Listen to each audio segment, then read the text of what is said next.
So you decided it's time to start tracking. You're gonna track for a certain period of time. Say you're gonna put yourself in a calorie deficit. What is the best way to do that, and how can you continue to monitor how you're doing? Enter MyFitnessPal. MyFitnessPal is a free app. There is a paid version, although you don't need it. Most people I work with use the free version, and it's completely fine. What that does is it has all of the foods that you could pretty much ever want. I don't think I've ever found a food that's not in there. And basically what it does is you can scan a barcode if it has a barcode, or you can manually type in like Macintosh apple. And then from there, it'll populate with like a typical serving, and then you make the adjustment of what your serving is right within the app. So let's say, I have my Macintosh apple. It doesn't have a barcode to scan, so I type Macintosh apple.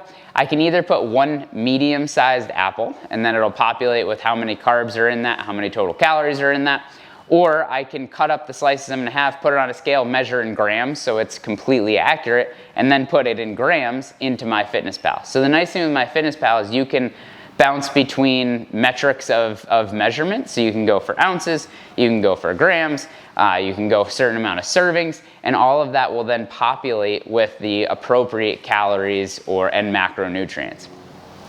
Now, once you do that and you have like your first kind of couple things in there for breakfast or snack, you then have the ability to click on the top. There's a bar that tells you how many calories are remaining, which ultimately you'll be going off values I give you. But within that, the nice thing is then you can look at the percentage of your macronutrients, you can see your total calories. So as you're navigating the day, you then have an understanding of, let's say 2,000 calories is what you're looking to take in. You then have the understanding of, okay, I just ate lunch, I've had 1,200 calories for the day, that leaves me 800 for either a snack or a dinner. And it lets you make the decisions based on what's coming up for the rest of the day and what you have remaining for calories. To take it a step further and potentially even create easier ways to find success, what you'll do there is then you will sit down and you can preload some of your meals. So like I eat pretty much the same breakfast every day. I measure it out, it's the exact same, it never changes. So I preload that in for the day before. If I make my lunch the night before for the next day, I preload it in, so it's already there. And then if I know what we're gonna have for dinner, I can preload that, so then I can see what I have allocated left for snacks.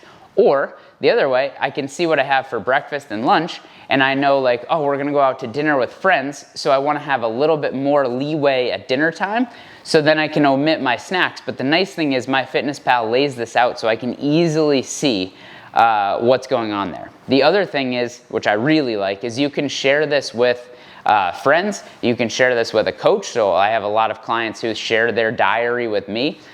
So I can see what they're taking in, what foods they're taking in, which makes it so either you can have accountability from friends, or I can then sit there and make more educated recommendations for what you are going to need to continue to find success.